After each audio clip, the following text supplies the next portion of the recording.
Hello students, आप सभी का इस यूट्यूब चैनल पर स्वागत है। इस चैनल पर हम सिस्टमेटिक तरीके से केमिस्ट्री के टॉपिक्स जो हैं उनकी स्टडी करेंगे।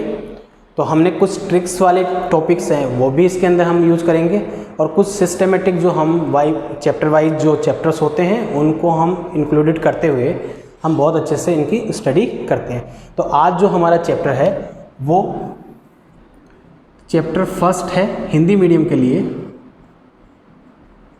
विच इज़ नॉन एज द ठोस अवस्था, सॉलिड स्टेट ठोस अवस्था।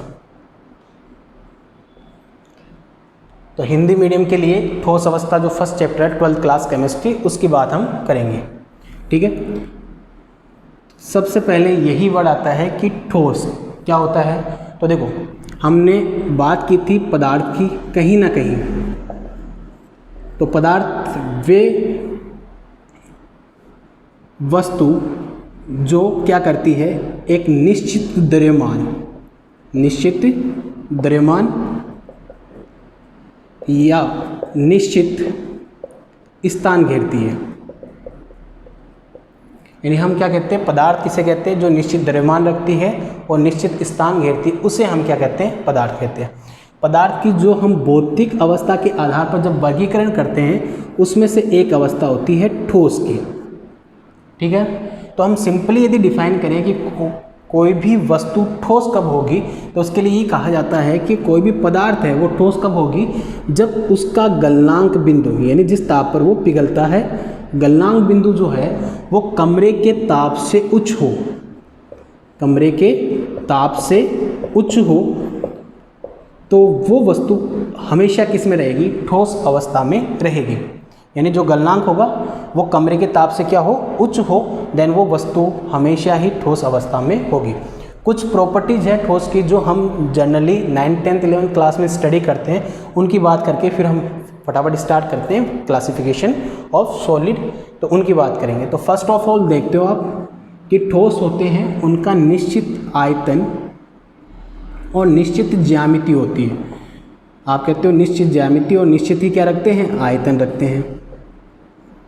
तो देखो, ठोसों में निश्चित आयतन और निश्चित ज्यामिति होने का रीज़न क्या है कि ये जिन अवयवी कणों से मिलकर बने होते हैं। एक वर्ड आता है अवयवी कण, ठीक है ना, कंस्टिट्यूट पार्टिकल्स जिन्हें हम कहते हैं अवयवी कण। अवयवी कण का मतलब या तो वो परमाणु है, या फिर वो अणु है, या फिर वो आयन है। ठीक है ना, या तो परमाणु है या अणु है या आयन है, अवयवी कण है। तो निश्चित ज्यामिति और निश्चित आयतन कब होता है, जब उन जिनसे वो अवयवी कण, मीन्स क्या है कि जो ठोस है, जैसे यहाँ पर ये ठोस है, अब ये क्रिस्टलीय है या अक्रिस्टलीय, वो बात अलग है। क्रिस्टलीय ठोस जो होते हैं या क्रिस्टलीय, उनकी बात बाद में करेंगे।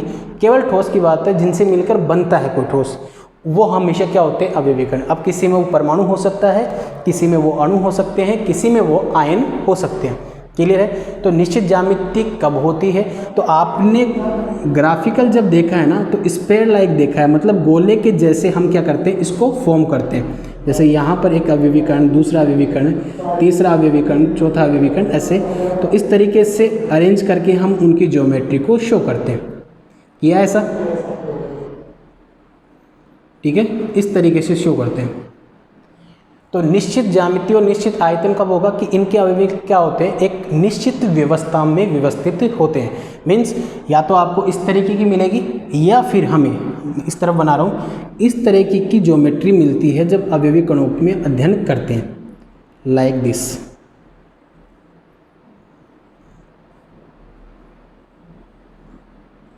ठीक है, इस टाइप की मिलेगी, या तो ये व्यवस्था ऐसी होगी अवयवी कणों की, या ऐसी होगी।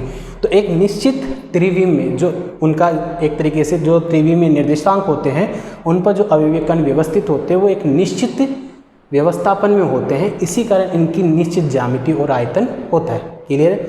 दूसरी चीज़ें हम क्या कहते हैं, सेकेंड पॉइंट की हम बात करें तो हम कहते हैं कि ये जो ठोस होते हैं उनके अवयवी कणों के मध्य, जो अवयवी कण होते हैं उनके मध्य जो अंतरा आणविक आकर्षण बल होता है, यानी इंटरमोलिकुलर फोर्सेज, अंतरा आणविक आकर्षण बल, वो प्रबल होता है, ठीक है ना। यानी एक तरीके से ठोस देखें तो ठोस हमेशा क्या होते हैं, निबिड़ संकुलित होते हैं, निबिड़ संकुलित होते हैं।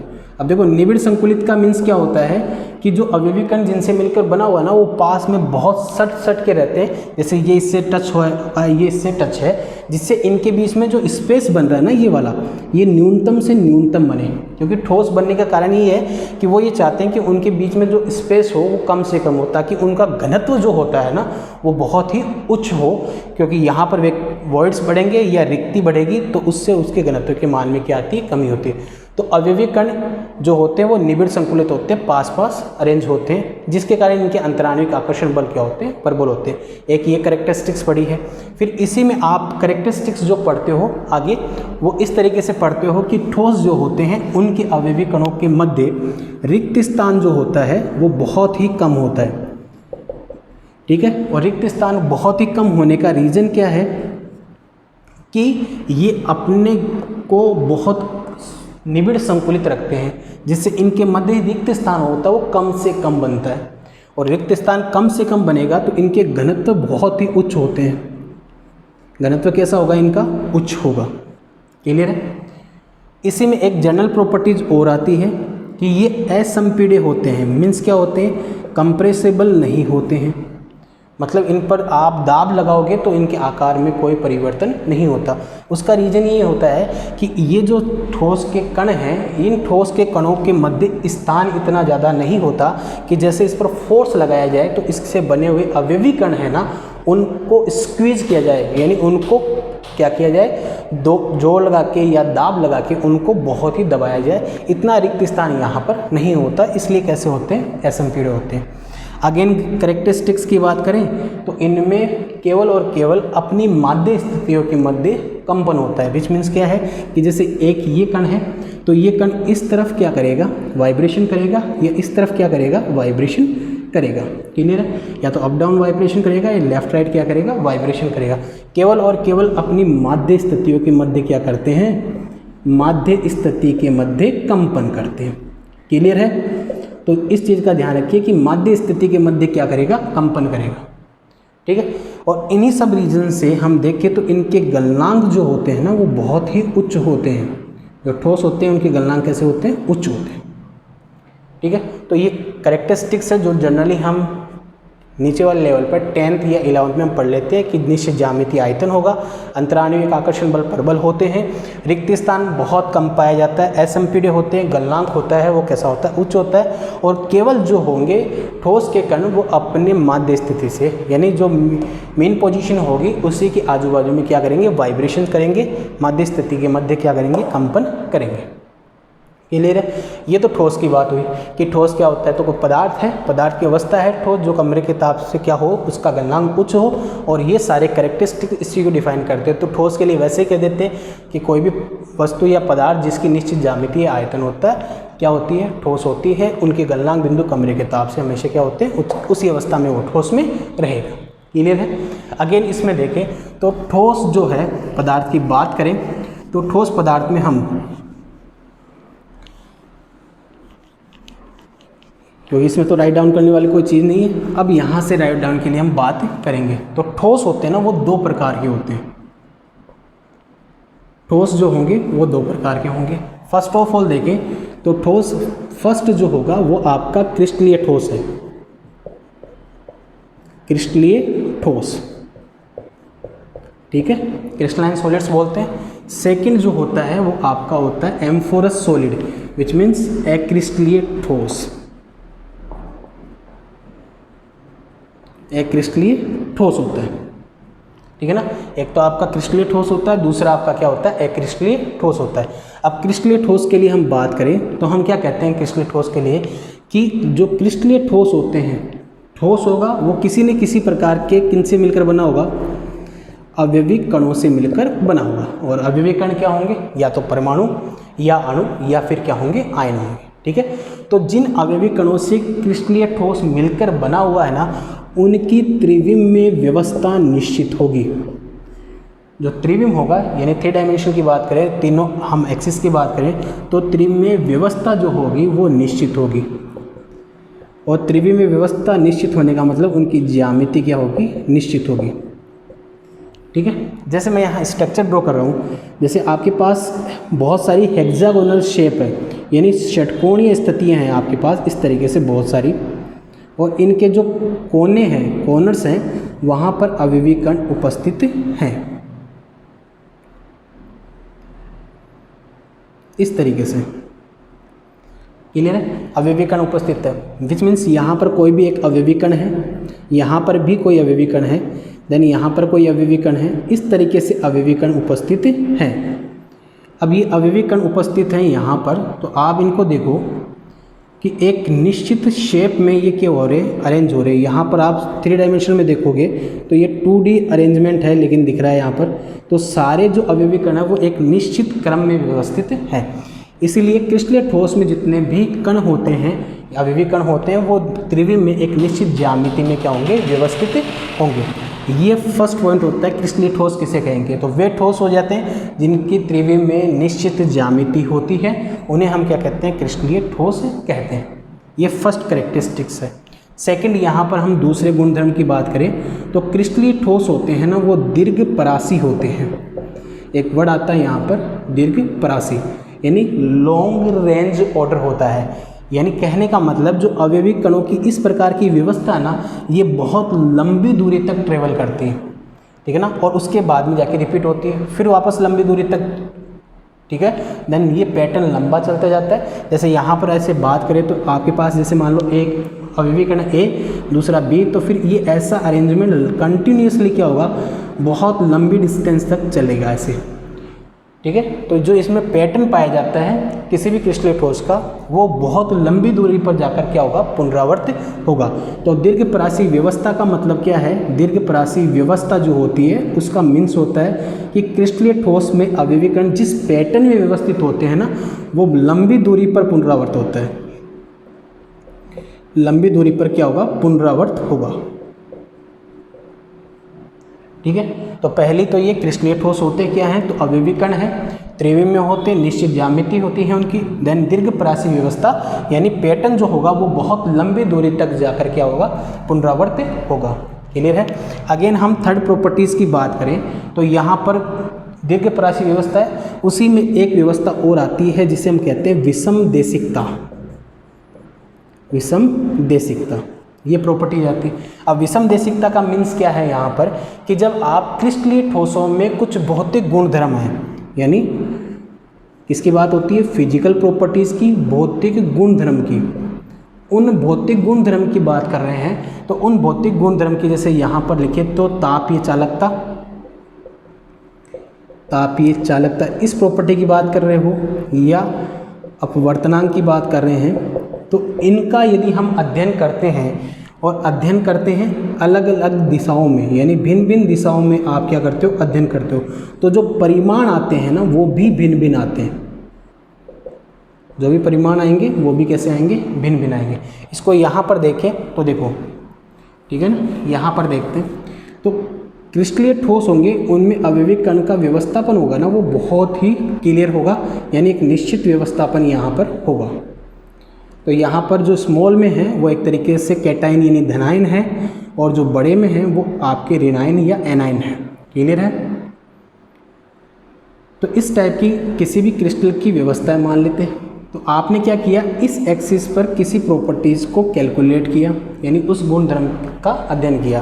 तो ये मान लेते ए बी डायरेक्शन है, क्लियर है। देन अगेन यहाँ से इस डायरेक्शन में हमने स्टडी करना स्टार्ट कर दिया। ये मान लेते हैं आपकी सी डी डायरेक्शन है, सी और डी डायरेक्शन। तो देखो इसमें आप जब डायरेक्शन में करोगे ना, तो कैलकुलेशन में जो आपको वैल्यूज़ मिलेगी वो अलग होगी। इस डायरेक्शन में आप जब करोगे तो उसमें वैल्यूज अलग होगी। उसका रीज़न है कि क्रिस्टलीय ठोस होती है, उनकी व्यवस्था निश्चित है। तो आप इस डायरेक्शन में जा रहे हो तो अवयवी कण ऐसे आ रहे हैं, एक ऋणायन धनायन ऋणायन धनायन, इस तरफ आ रहा है धनायन ऋणायन धनायन ऋणायन। लेकिन जब इस डायरेक्शन में जा रहे हो तो वन साइड तो सारे क्या हैं, विनाइन है, और वन साइड सारे क्या हैं, डेनाइन है। तो क्रिस्टलीय ठोस में जो ये व्यवस्था होती है, ये निश्चित व्यवस्था के कारण ही ऐसा होता है। तो जब हम किसी भी क्रिस्टलीय ठोस में उनके भौतिक गुणों की जब व्याख्या करते हैं तो अलग अलग दिशाओं में जब इनकी व्याख्या करेंगे तो उनके परिमाण भी क्या आएंगे, भिन्न भिन्न आएंगे। उस गुण को हम क्या कहते हैं, विषमदेशिकता कहते हैं। क्लियर है। और यदि फोर्थ पॉइंट की बात की जाए क्रिस्टलीय ठोसों के लिए, तो हम कहते हैं कि इनमें गलनांक बिंदु तीक्ष्ण होते हैं, बहुत ही शार्प होते हैं। इसका मीन्स ये है कि जब आप इसी को गर्म करोगे तो एक निश्चित ताप पर वो पूरा ठोस एक साथ पिघल जाएगा, ठीक है ना। वो ऐसे नहीं होगा कि पहले बहुत ही नरम हो गया फिर वो धीरे धीरे पिघलना स्टार्ट करेगा, ऐसा नहीं होता। गलनांक जो होगा वो एक तीक्ष्ण होगा। मीन्स क्या है कि एक ही निश्चित बिंदु पर वो पूरा का पूरा पिघल जाएगा। क्लियर है। तो क्रिस्टलीय ठोस की बात करें तो अवयवीकरण एक त्रिविम में होते हैं, निश्चित ज्यामिति में व्यवस्थित होते हैं, दीर्घपरासी व्यवस्था होती है, लंबी दूरी तक क्या होते हैं, पुनरावर्त होते हैं। देन यहाँ पर हम देखें तो विषमदेशिकता एक गुण आता है जो किसका होता है, क्रिस्टलीय ठोसों का। इसमें क्या होते हैं कि जो भौतिक गुण द्रव्य हैं जैसे तापीय चालकता, अपवर्तनांक वगैरह, उनको अलग अलग दिशाओं में जब हम ज्ञात करते हैं तो उनके परिमाण भी क्या आते हैं, अलग अलग आते हैं। और उस कंडीशन में आप जाओगे तो उसका रीजन आपके पास है कि इनकी व्यवस्था क्या होगी, इसमें निश्चित है, इसीलिए आपको डायरेक्शन में परिणाम भिन्न भिन्न मिल रहे हैं। और फोर्थ पॉइंट की बात करें तो इनके गलनांक बहुत ही क्या होते हैं, तीक्ष्ण होते हैं। क्लियर है। अगेन हम बात करें तो सेकंड पॉइंट आता है आपका अक्रिस्टलीय ठोस। तो उससे पहले जो क्रिस्टलीय ठोस होते हैं उनको हम क्या कहते हैं, वास्तविक ठोस भी कहते हैं। क्रिस्टलीय ठोस होंगे उनको ऑल्सो ट्रू सॉलिड्स भी बोला जाता है, यानी क्रिस्टलीय ठोस आपके हैं क्रिस्टलीय ठोस, तो इनको हम क्या नाम दे देते हैं, वास्तविक ठोस भी कहते हैं। क्या कहेंगे, वास्तविक ठोस। अब क्रिस्टलीय ठोस है, वास्तविक ठोस है। एग्जाम्पल बात करें, कैरेक्टरिस्टिक्स तो हमने बात कर ही ली। अब यदि यहाँ पर एग्जाम्पल की बात करें तो एग्जाम में हम देखें तो आपके जितने भी आयोनिक कंपाउंड्स आते हैं NaCl, KCl, KNO3 एटसेट्रा, इन्हीं को यूज कर सकते हो। जितने भी मेटल्स होती हैं वो सारी आ जा सकती हैं इसमें, ठीक है। तो ये वास्तविक ठोस होते हैं।